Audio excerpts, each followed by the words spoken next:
Hello student. आज के lecture में हम लोग ये देखेंगे कि किस प्रकार से कंडक्टर के अंदर से करंट का फ्लो होता है। बट यहाँ पर करंट के फ्लो के पहले हम लोग एक कंडक्टर के अंदर के सिचुएशन को एनालिसिस करते हैं कि अंदर एक्चुअली में होता क्या है और दिखता कैसा है। ठीक है, तो जैसे हम लोग को पता है कि कंडक्टर बोलने से ही आपके आपके पास एक आइडिया जनरेट होता है कि कंडक्टर मतलब अंदर में फ्री इलेक्ट्रॉन्स होते हैं।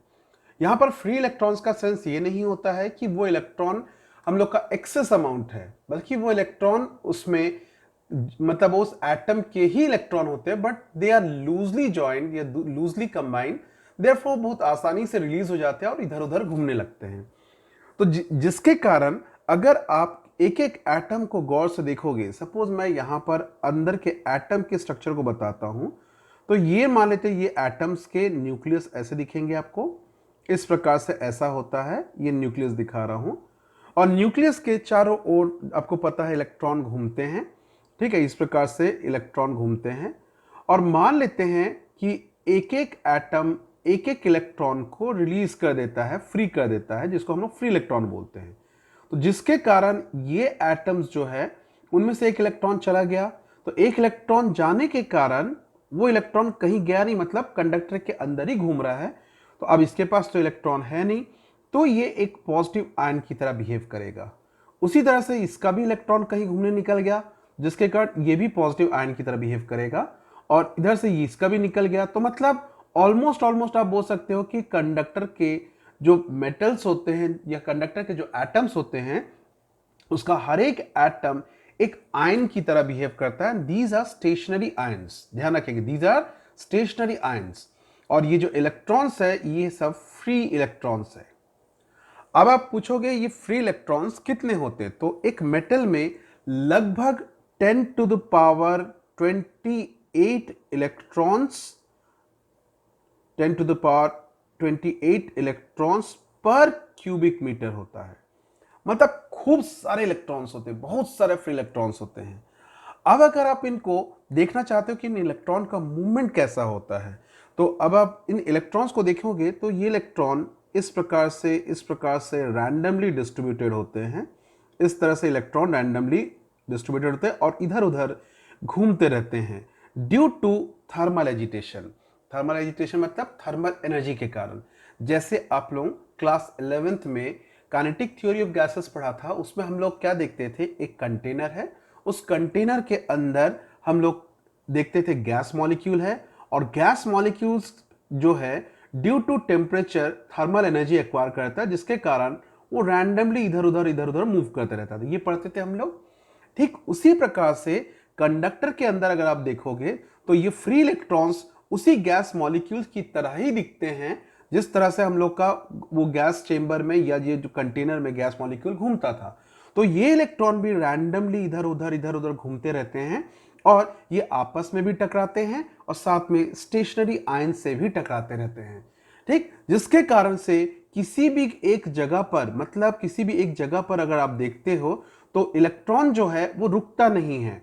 मतलब यहां से इलेक्ट्रॉन इधर चला आता है तो कुछ इलेक्ट्रॉन इधर से इधर चला आता है, मतलब ओवरऑल इलेक्ट्रॉन का डेंसिटी कहीं पर भी चेंज नहीं होता, और जो इलेक्ट्रॉन का नेट फ्लो होता है वो जीरो होता, मतलब किसी भी प्रकार का कोई फ्लो नहीं होता। यहां से अगर 4 इलेक्ट्रॉन लेफ्ट साइड में आए तो राइट साइड से 4 इलेक्ट्रॉन लेफ्ट साइड में आ जाते हैं, और ये प्रोसेस कंटिन्यूस इधर उधर होता रहता है। और इसके कारण से यहां पर अगर इंडिविजुअल इलेक्ट्रॉन्स का अगर मैं वेलोसिटी को मैं u1 u2 और u3 इस प्रकार से शो करूं, इस तरह से शो करूं, तो इनका जो एवरेज वैल्यू आएगा, इनका अगर आप एवरेज निकालते हो तो ये वैल्यू 0 आता है। मतलब इन इलेक्ट्रॉन्स का जो थर्मल एनर्जी के कारण एवरेज एनर्जी जो होता है, एवरेज वेलोसिटी जो होता है वो 10 टू द पावर 0 होता है। मैं एवरेज की बात कर रहा हूं। लेकिन अगर आप इंडिविजुअल हर एक इलेक्ट्रॉन का वेलोसिटी के बारे में बात करेंगे या स्पीड के बारे में बात करेंगे, तो वो स्पीड काफी तेज होता है। वो लगभग हम लोग का 10 to the power 5 metre per second के लगभग होता है। तो मतलब ओवरऑल कंक्लूजन ये मिल गया हम लोग को कि एक कंडक्टर, उस कंडक्टर के अंदर फ्री इलेक्ट्रॉन्स और free electrons due to thermal energy randomly इधर उधर मूवमेंट करते रहते हैं, और हर एक इलेक्ट्रॉन का जो स्पीड है वो लगभग 10 to the power 5 metre per second के लगभग होता है। लेकिन there is no net flow of electron, क्योंकि कोई भी नेट फ्लो नहीं होता, मतलब इधर से इधर या राइट साइड से लेफ्ट साइड की तरफ कोई नेट फ्लो नहीं होता, क्योंकि जितना इलेक्ट्रॉन लेफ्ट से राइट की तरफ जाएगा उतना ही इलेक्ट्रॉन राइट से लेफ्ट की तरफ आ जाएगा। इनके कारण एवरेज थर्मल वेलोसिटी जो होता है वो क्या होता है, जीरो होता है। इसको आप जरूर ध्यान रखेंगे, वी एवरेज। कौन सा एवरेज? थर्मल। थर्मल जो होगा वो जीरो होगा, जिसे मैं यहां पर आपको बताया, यहां पर वेक्टर साइन से रिप्रेजेंट किया। तो ये था हम लोग का थर्मल वेलोसिटी ऑफ इलेक्ट्रॉन या thermal movement of the electron. ठीक है, अब चलिए आगे बढ़ते हैं हम लोग। अब देखेंगे in presence of electric field, electric field के प्रेजेंस में क्या हो रहा है।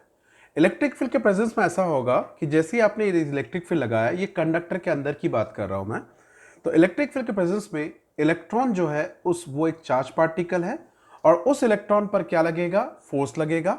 ठीक है, और आपको पता है कि इलेक्ट्रॉन एक नेगेटिवली चार्ज पार्टिकल है, तो इसलिए उस पर फोर्स इलेक्ट्रिक फील्ड के अपोजिट डायरेक्शन में लगेगा, और उस फोर्स को हम लोग इस तरफ दिखाएंगे। और इस फोर्स के कारण मैं अगर इसको ऐसा लिखूं, फोर्स इज इक्वल टू, तो क्या लिखेंगे? Charge into electric field. Okay, और अगर मैं इसमें न्यूटन सेकेंड लॉ लगाऊं, तो force is equal to mass into acceleration. So m a is equal to क्या लिखूंगा? ई ई, या ए इज इक्वल टू हम लोग लिखेंगे ई ई बाई एम। और अगर मैं इस चीज को वेक्टर फॉर्म में बताऊं, तो वेक्टर फॉर्म में ये बन जाएगा minus e vector by m. तो इस प्रकार से हम लोग क्या करते हैं, इलेक्ट्रिक फील्ड के कारण हर एक इलेक्ट्रॉन पर फोर्स लगेगा, और उस फोर्स के कारण इलेक्ट्रॉन एक्सेलरेट करेगा। अब जैसा कि हम लोग मैकेनिक्स में पढ़ते थे, जब क्लास 11 में जब मैकेनिक्स पढ़ते थे, कि कभी भी किसी ऑब्जेक्ट को अगर फोर्स लगाए और वो एक्सेलरेट करने लग जाए, तो उसका वेलोसिटी में इंक्रीमेंट होने लगेगा और उसका वेलोसिटी लगातार बढ़ता जाएगा। लेकिन यहाँ पे ऐसा नहीं हो पाता। यहाँ पे क्या होता है कि ये इलेक्ट्रॉन का वेलोसिटी जैसे ही बढ़ता है, जैसे मान लो एक इलेक्ट्रॉन ऐसा है और इसका वेलोसिटी बढ़ा, ये बढ़ के भागना चालू किया, वो तुरंत जाके क्या होगा, किसी दूसरे इलेक्ट्रॉन से या तो टकरा जाएगा या फिर किसी स्टेशनरी आयन से, स्टेशनरी आयन के बारे में बात की थी हम लोग, स्टेशनरी आयन से टकरा जाएगा, जिसके कारण वो सडनली फिर से अपने इनिशियल थर्मल वेलोसिटी में वापस आ जाता है। ठीक है, तो जिसके कारण उसका वेलोसिटी फिर से बढ़ता है, इलेक्ट्रिक फील्ड के कारण फिर से वेलोसिटी बढ़ के फिर टकराता है, फिर नॉर्मल वेलोसिटी में वापस आ जाता है, और ये प्रोसेस कंटिन्यूअस चलता रहता है। और ये जो टकराने का या जो कोलिजन का जो प्रोसेस रहता है, ये बहुत शॉर्ट इंटरवल का रहता है। तो यहां पर क्या होता है, ये इलेक्ट्रॉन जैसे मान लेते हैं इलेक्ट्रिक फील्ड के कारण इस तरफ भागा, टकराया, टकरा के फिर क्या हो गया, फिर वो उसका वेलोसिटी अपने नॉर्मल वेलोसिटी में आ गया। तो इस दौरान जो टाइम लगा था, उस टाइम को सपोज क्या लेता मैं, टाउ 1, एक नोटेशन है, इसको लेकर आप परेशान मत होना। उसके बाद माने थे इलेक्ट्रॉन फिर भागना चालू किया, फिर भागते भागते भागते भागते किसी और एक इलेक्ट्रॉन से टकराया या स्टेशनरी आयन से टकराया, और जिसके कारण उसका वेलोसिटी फिर से उसका नॉर्मल थर्मल वेलोसिटी में आ गया। और अब उसका जो टाइम लगा था, टकराते के बीच का जो टाइम लगा था, उसको ले लेते टाउ 2। उसके बाद फिर मान लेते वो इलेक्ट्रॉन जाके किसी और इलेक्ट्रॉन से टकराया या किसी स्टेशनरी आयन से टकरा गया, और इस बीच का दौरान का जो टाइम था मान लेते tau 3।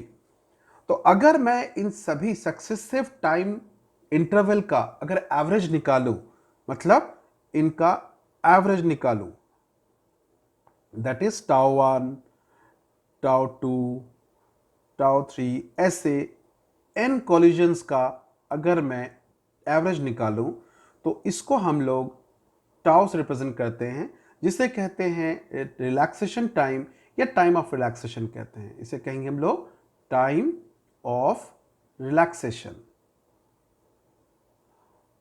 time of relaxation. That is, it is the average time interval between the two successive collision of electron is called time of relaxation. मतलब दो इलेक्ट्रॉनों के बीच का टक्कर होने के बीच का जो समय रहता है, उस समय का जो एवरेज समय होता है या एवरेज टाइम होता है, उसी एवरेज टाइम को हम लोग क्या बोलते हैं, टाइम ऑफ रिलैक्सेशन कहते हैं।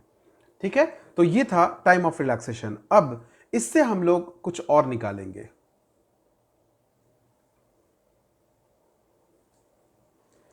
अब देखिए यहां पर हम लोग एक टर्मिनोलॉजी पढ़ेंगे इसी के बेसिस पे, दैट इज ड्रिफ्ट वेलोसिटी। अब जैसे हम लोग यहां पर ये मान लेते हैं कोई एक इलेक्ट्रॉन है जिसका इनिशियल वेलोसिटी कितना था, u1। ठीक है, इसको इनिशियल वेलोसिटी, तो ये इनिशियल वेलोसिटी किसके कारण था, थर्मल एनर्जी के कारण, तो इसको थर्मल वेलोसिटी कहेंगे। अब मान लेते हैं कि उस पर हम लोग को पता है कि एक्सेलेरेशन लग रहा है और उस एक्सेलेरेशन के कारण वो मूव कर रहा है, तो जिसके कारण उसने बिफोर कोलिजन से पहले तक, या जो नेक्स्ट कोलिजन होने वाला है उससे पहले तक उसने v1 वेलोसिटी एक्वायर कर लिया। ये कितने टाइम में एक्वायर किया, मान लेते वो टाइम को ले लेते हम लोग τ1, पहला जो टक्कर था उसके बारे में बात की। ओके, उस सेंस में देखा जाए तो फिर अगर आप लोगों को याद आता होगा, हम लोग इक्वेशन ऑफ मोशन में हम लोग लिखते थे final velocity v is equal to u plus at। तो इसमें final velocity v1 is equal to initial velocity क्या था, thermal velocity u1 plus a τ1 लिख दिया मैंने। ये हो गया पहले वाले इलेक्ट्रॉन का। ऐसे ही मैं बाकी इलेक्ट्रॉन्स का भी निकाल सकता हूं, v2 is equal to u2 plus a τ2, और ऐसे करके आप n इलेक्ट्रॉन्स का क्या निकाल सकते हैं, थर्मल वेलोसिटी, या सॉरी इनका वेलोसिटी निकाल सकते हो after collision, different different collision पर। इस तरह से हम लोग ऐसा दिखा सकते हैं। अब अगर आपको बोला जाए इन सभी वेलोसिटीज का जो फाइनल वेलोसिटी आया इनका एवरेज वेलोसिटी निकालना है, तो आप क्या लिखेंगे, v average is equal to क्या लिखेंगे, v1 v2 और इस प्रकार से प्लस vn, ऐसा लीजिए vn बाई n लिख देते हैं। और अगर मैं इस v एवरेज, ये जो एवरेज वेलोसिटी आया इसे कहते हैं ड्रिफ्ट वेलोसिटी। इसे क्या कहते हैं हम लोग, ड्रिफ्ट वेलोसिटी। और इसे ही हम लोग vd से एक्सप्रेस करते हैं। तो यहां से अब नेक्स्ट टाइम से इस एवरेज वेलोसिटी को क्या लिखूंगा, vd लिखूंगा। और vd लिखने के बाद v1 का वैल्यू रखिए, v1 का वैल्यू क्या हो जाएगा, u1 plus a τ1 plus u2 a τ2 and so on up to n divided by n। अब अगर मैं आगे बढ़ता हूं इनको, तो इनको थोड़ा सा सेपरेट करते हैं हम लोग, तो देखते हैं सेपरेट में क्या आएगा अपने पास। तो सेपरेट करने पर आपको कुछ ऐसा मिलेगा, vd is equal to u1 vector plus u2 vector, ऐसा करके प्लस a कॉमन निकाल लीजिए, τ1 τ2 τ3 and so on by n, और ये भी बाई n। तो आप यहां से देखोगे this is average thermal velocity. और हम लोगों ने शायद डिस्कस किया था कुछ देर पहले ही कि average thermal velocity of this free electrons zero, तो ये बन जाएगा जीरो प्लस a जो है, अभी हम लोगों ने a vector is equal to लिखा था, याद करेंगे, माइनस e बाई m। और ये जो था average time interval between the two successive collision, इसको दिया था time of relaxation, that is called time of relaxation. अब इस टाइप ड्रिफ्ट वेलोसिटी जो है, वो ड्रिफ्ट वेलोसिटी आपको दिखता होगा इस प्रकार से हम लोग रिप्रेजेंट करते हैं। और देखिएगा ये ड्रिफ्ट वेलोसिटी जो है वो टाइम ऑफ रिलैक्सेशन पर डिपेंड कर रहा, दिख रहा है आपको यहां से। अब कैसे टाइम ऑफ रिलैक्सेशन से डिपेंडेंसी से क्या फर्क पड़ने वाला है, तो देखिए एक बात बताइए, अगर मान लेते हैं आप टेम्परेचर बढ़ाते हो, तो टेम्परेचर बढ़ाने से इन पार्टिकल्स का मूवमेंट क्या हो जाएगा, तेज हो जाएगा, बहुत तेजी से मूवमेंट करने लग जाएंगे। और उन तेजी से मूवमेंट करने के कारण इनके बीच का जो ये टाइम इंटरवल था, कोलिजन का टाइम इंटरवल, वो भी क्या हो जाएगा, कम हो जाएगा। जिसके कारण इनका एवरेज टाइम जो होगा that is called time of relaxation, वो भी हमारा क्या हो जाएगा, कम हो जाएगा, जिसके कारण ड्रिफ्ट वेलोसिटी भी कम हो जाता है। मतलब अगर आप टेम्परेचर बढ़ाते हो तो ड्रिफ्ट वेलोसिटी भी क्या हो जाता है, हमारा कम हो जाता है, और ये मूवमेंट में हम लोग को मूवमेंट में इलेक्ट्रॉन का मूवमेंट नहीं हो पाता। तो मतलब जो फाइनल रिजल्ट हम लोग लिखते हैं v d is equal to, vector form में अगर लिखना है हम लोग को, अगर वेक्टर फॉर्म में लिखते हैं तो कुछ ऐसा लिखेंगे, e vector tau by m, ये रहेगा इसका वेक्टर फॉर्म। और अगर आप इसको एकदम जनरल मैग्नीट्यूड के फॉर्म में लिखते हैं तो आप इसको ऐसा लिखेंगे, v d is equal to e tau by m. इस प्रकार से आप इस रिलेशन को अच्छे से याद रख सकते हैं। This is the expression for drift velocity. अब इस ड्रिफ्टिंग के दौरान, अब ड्रिफ्ट वेलोसिटी का वैल्यू जो होता है वो बहुत कम होता है, that is v d is equal to लगभग 10⁻⁻⁴ मीटर पर सेकेंड होता है लगभग। अलग अलग टेम्परेचर पे अलग अलग होता है, but in general room temperature पर अगर बात करें तो लगभग हमारा ये वेलोसिटी होता है।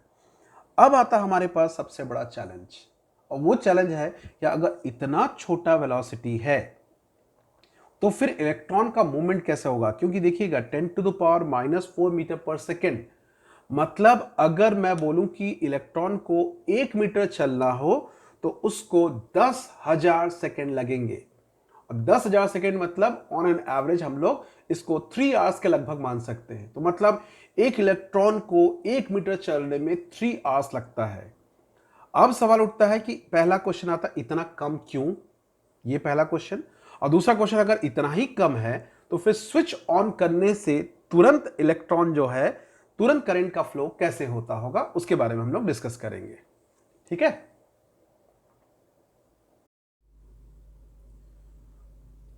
अब देखिए क्या हो रहा है, हम लोग देख रहे थे कि ड्रिफ्ट वेलोसिटी इतना कम क्यों होता है।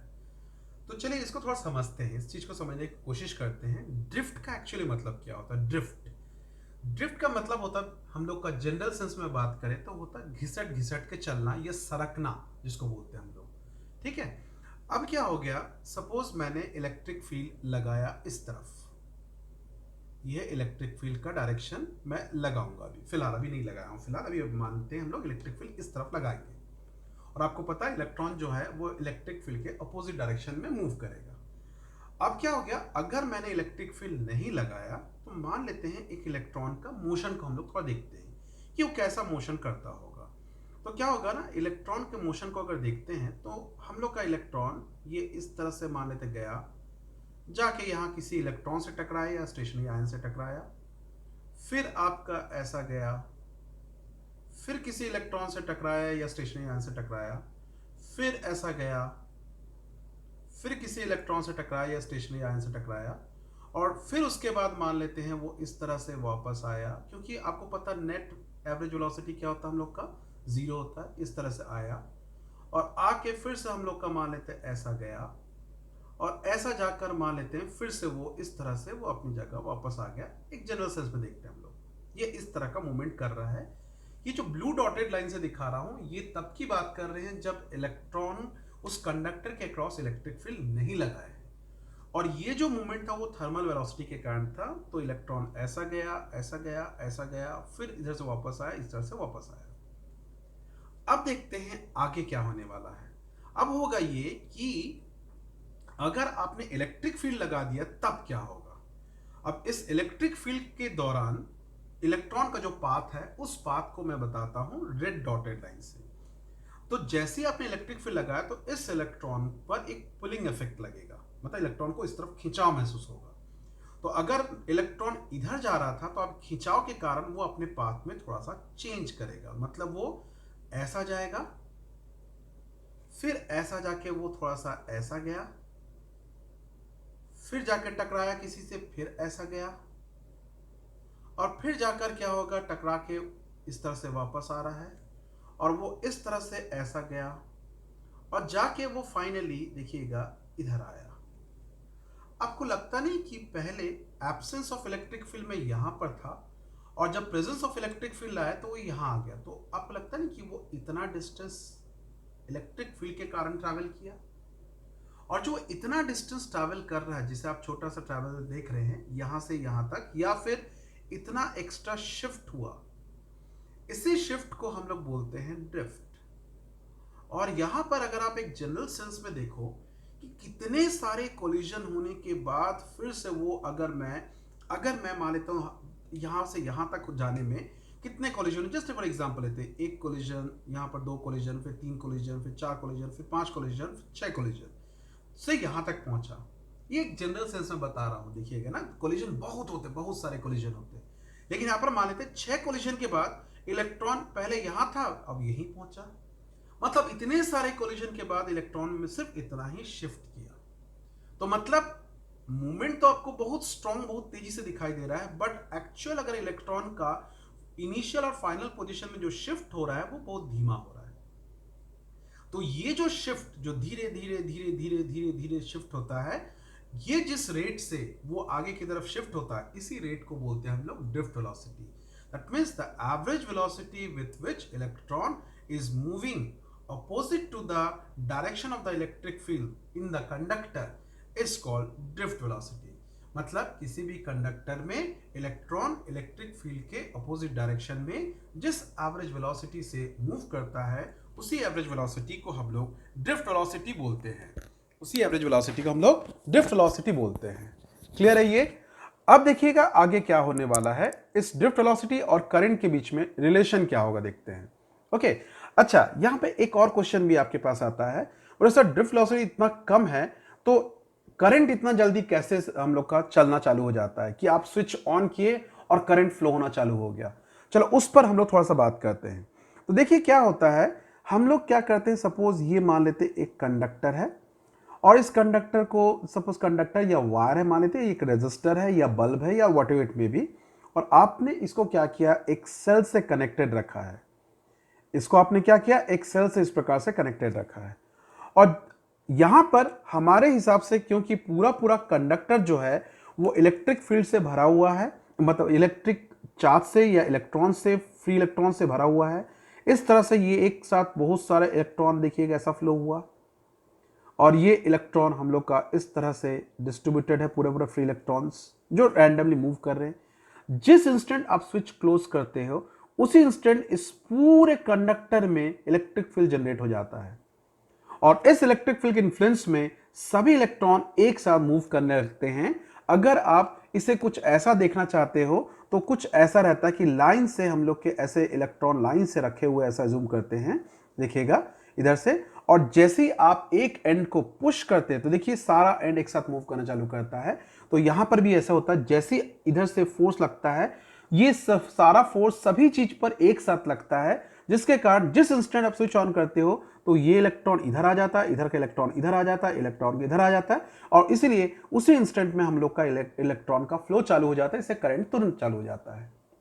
इसीलिए ध्यान रखना कि हम लोग ऐसा एज्यूम नहीं करेंगे कि यहां से एक इलेक्ट्रॉन जाके घूम के वापस आए। अगर ऐसा होता तो उस इलेक्ट्रॉन को इस वायर में ट्रैवल करने में 10-12 घंटा लग जाता, और उसके बाद वो वापस आता, तो तब तक करंट का फ्लो नहीं होता और वो ऑब्जेक्ट नहीं जलता। ऐसा नहीं है, हम लोग का पूरा पूरा कंडक्टर जो है वो हम लोग का फ्री इलेक्ट्रॉन से भरा हुआ होता है, और जैसे ही आप स्विच ऑन करते हैं तुरंत उसमें से करंट का फ्लो चालू हो जाता है। तो दिस इज द रीजन कि हम लोग का इलेक्ट्रॉन का ड्रिफ्ट वेलोसिटी इतना कम होने पर भी जिस इंस्टेंट स्विच हम लोग क्लोज करते हैं, उसी इंस्टेंट में करंट का फ्लो चालू हो जाता है। ओके तो चलिए अब हम लोग देखते हैं ड्रिफ्ट वेलोसिटी और करंट में relation between drift velocity and current. हम लोग देखना चाहते हैं करंट और ड्रिफ्ट वेलोसिटी में क्या रिलेशन होता है। तो ये हम लोगों ने एक कंडक्टर एज्यूम किया है, और इस कंडक्टर में हम लोगों ने क्या किया है कि इसके अक्रॉस में पोटेंशियल डिफरेंस अप्लाई किया। इस कंडक्टर का जो लेंथ है वो L लेंथ है, और ये जो इसका क्रॉस सेक्शन एरिया A है। तो L जो है लेंथ ऑफ द कंडक्टर है, A जो है क्रॉस सेक्शन एरिया है। यहां पर हम लोग एक टर्म डिफाइन करेंगे जिसको हम लोग स्मॉल n से रिप्रेजेंट कर रहे हैं, जिसको कहेंगे इलेक्ट्रॉन डेंसिटी। इसको कहेंगे हम लोग इलेक्ट्रॉन डेंसिटी। अब इस इलेक्ट्रॉन डेंसिटी का मतलब होता है इलेक्ट्रॉन पर यूनिट वॉल्यूम, मतलब 1 मीटर क्यूब में कितने इलेक्ट्रॉन है। एक मीटर क्यूब में अगर n इलेक्ट्रॉन है तो 2 मीटर क्यूब में 2n इलेक्ट्रॉन होगा, 3 मीटर क्यूब में 3n इलेक्ट्रॉन होगा, x एक्स मीटर क्यूब में xn इलेक्ट्रॉन होगा और xy मीटर क्यूब में xy इंटू n इलेक्ट्रॉन्स होंगे। ओके, अब यहां पर क्या हुआ, हम लोगों ने यहां से इलेक्ट्रिक फील्ड लगाया और ये पोटेंशियल डिफरेंस लगाया, जिसके कारण इसके अक्रॉस इलेक्ट्रिक फील्ड जनरेट हुआ और इस इलेक्ट्रिक फील्ड जनरेट होने के कारण इलेक्ट्रॉन जो है वो हम लोग का इलेक्ट्रिक फील्ड के अपोजिट डायरेक्शन में मूव करने लगा। ठीक है, और वो जिस वेलोसिटी से मूव करता है उस वेलोसिटी को हम लोग क्या बोलते हैं, ड्रिफ्ट वेलोसिटी। ठीक है, तो मान लेते हैं कि टी टाइम में इस एंड से इस एंड तक इलेक्ट्रॉन, जैसे मान लेते हैं यहां पर एक कुछ इलेक्ट्रॉन थे, वो इलेक्ट्रॉन टी टाइम में यहां से लेकर यहां तक पहुंचे। तो यहां से लेकर यहां तक का जो डिस्टेंस है उस डिस्टेंस को मैं क्या लिखा रहा हूं, एल। और आपको पता है distance is equal to speed into time, लेकिन आपको पता है कि इलेक्ट्रिक फील्ड के प्रेजेंस में उनका जो स्पीड होता है या उनका जो वेलोसिटी होता है ड्रिफ्ट वेलोसिटी होता है। इस कारण से आप ये जो L है उसको क्या लिखेंगे, ड्रिफ्ट वेलोसिटी इनटू टाइम। मतलब टी टाइम में यहां से इलेक्ट्रॉन ट्रैवल करना चालू किया और वो टी टाइम में यहां तक पहुंच गया, मतलब टी टाइम लगा उन इलेक्ट्रॉन्स को यहां से लेकर यहां तक ट्रैवल करने में, मतलब राइट साइड से लेफ्ट साइड की तरफ। ओके, और वो जितना डिस्टेंस ट्रैवल किया that distance is equal to drift velocity into time. अब सवाल उठता है कि टी टाइम में इस कंडक्टर में से कितना चार्ज फ्लो हुआ होगा। तो उसके लिए क्या करना है, इस कंडक्टर में टी टाइम में जितने इलेक्ट्रॉन फ्लो हुए होंगे उतना चार्ज फ्लो हुआ होगा। इसीलिए पहले तो यह पता लगाया जाए टी टाइम में कितना चार्ज फ्लो हुआ, दैट मीन्स चार्ज या इलेक्ट्रॉन फ्लो हुआ। तो electron flows through the conductor, through the conductor in T time. तो कितना फ्लो हुआ होगा, तो आपको पता है इतना जितना वॉल्यूम है उतने में जितने इलेक्ट्रॉन गए होंगे उतना ही इलेक्ट्रॉन फ्लो हुआ होगा। तो इतना वॉल्यूम है तो इसका वॉल्यूम कैसे निकालेंगे, तो volume is equal to area into length. और अभी मैंने आपको बताया था इलेक्ट्रॉन डेंसिटी, इलेक्ट्रॉन डेंसिटी मतलब 1 मीटर क्यूब में कितने इलेक्ट्रॉन है, तो 1 मीटर में n, 2 मीटर में 2n, 3 मीटर क्यूब में 3n। उसी तरह से इतने वॉल्यूम में कितने इलेक्ट्रॉन होंगे, तो बोलोगे सर इतना वॉल्यूम इनटू n। तो इसीलिए electron flows through the conductor in time t will be equal to, मैं क्या लिखूंगा यहां से, मैं इसको कुछ ऐसा लिखूंगा, इसको कुछ इस तरह से लिखा जाएगा, this number of electron will be equal to a into L into N. Okay, तो इतने इलेक्ट्रॉन फ्लो हुए हैं एंड जिसको आप चाहो तो लिख सकते हो a और l की जगह vd इंटू टी। तो आप यहां पर क्या लिख सकते हैं, vd इंटू टी इंटू क्या लिखेंगे n। इतना इलेक्ट्रॉन फ्लो हुआ। अब मैं पूछूं चार्ज कितना फ्लो हुआ, तो charge flows in time t, time t में कितना चार्ज फ्लो हुआ, that is charge q, that will be equal to कितना लिखेंगे, अब चार्ज इज इक्वल टू हम लोग क्या लिखते हैं, जितना electron into charge of electron, quantization theory. तो कितना इलेक्ट्रॉन, इतना इलेक्ट्रॉन फ्लो हुआ, तो a vd tn, इतने electron into charge of electron. अब आप एक काम करेंगे, इस t को नीचे ले आएंगे तो क्या बन जाएगा, q बाई टी। देखिए यहां से क्या बन जाएगा, q by T is equal to बचेगा a n e v d बचा। And this q by T का मतलब क्या हो रहा है, t टाइम में इस कंडक्टर में से कितना चार्ज फ्लो हुआ है, तो that is rate of flow of charge. मतलब हमारे पास आ गया I इज इक्वल टू, हम लोग के पास आ जाएगा a n e v d। ये है हमारे पास करंट और ड्रिफ्ट वेलोसिटी में रिलेशन, एक बहुत ही इंपॉर्टेंट रिलेशन जिसे आपको दिमाग में रखना पड़ेगा, ये आगे जाके कई जगह काम आने वाला है। तो प्लीज़ इसको नोट कर लेंगे आप लोग, ठीक है। और ये सारे डेरिवेशंस को आप देखेंगे बहुत छोटे छोटे डेरिवेशन है, कोई बहुत बड़े डेरिवेशन नहीं है जिसे आप बहुत अच्छे से मेमोराइज कर सकते हैं, ठीक है। तो चलिए अब इसके बाद हम लोग आगे बढ़ते हैं और आगे पढ़ेंगे हम लोग Ohm's law, derivation of Ohm's law from this relations. In relation से हम लोग ओम्स लॉ को फाइंड आउट करेंगे। देखिए डेरिवेशन ऑफ ओम्स लॉ को हम लोग डिराइव करेंगे। तो ओम्स लॉ आपको पता था क्या था, बताइए, V by I is equal to constant, ये था ओम्स लॉ। तो चलिए इसको देखते हैं हम लोग। तो हम लोग इसके लिए क्या करते हैं, ये कंडक्टर ले लेते हैं और ये कंडक्टर का लेंथ कितना ले लिया हम लोगों ने, L ले लिया, और इसके अक्रॉस पे हम लोगों ने V पोटेंशियल डिफरेंस लगाया जिसके कारण इसमें से करंट फ्लो होगा। ओके, अब आपको यहाँ से अभी हम लोगों ने एक रिलेशन पढ़ा था I is equal to ANEVD। तो चलिए उसी को लिखते हैं हम लोग यहाँ से। तो देखिएगा अभी पढ़ा था हम लोगों ने I is equal to ANEVD। अब ड्रिफ्ट वेलोसिटी के लिए आपके पास रिलेशन था, आपने अभी कुछ देर पहले पढ़ा था, drift velocity VD is equal to E by M into tau, ये पढ़ा था आप लोगों ने। अगर आप इस वैल्यू को इसमें रखते हैं तो देखिएगा क्या बनेगा, I will be equal to ANE और VD के जगह आप लिखेंगे E tau by M। Okay, अब यहां से क्या करना है अपने को, आपको ये भी आइडिया होगा, हम लोग देखते थे इलेक्ट्रिक फील्ड और पोटेंशियल डिफरेंस में रिलेशन हम लोग ने पढ़ा था इलेक्ट्रोस्टैटिक्स में। तो उसमें आपने पढ़ा था E इज इक्वल टू क्या लिखते थे हम लोग, dV बाई dr, बट इसमें दोनों टर्मिनल के बीच में हम लोग ने V पोटेंशियल डिफरेंस लगाया तो V ले लेते हैं, और इस कंडक्टर का लेंथ को L ले लेते हो तो V बाई L लिख देंगे हम लोग।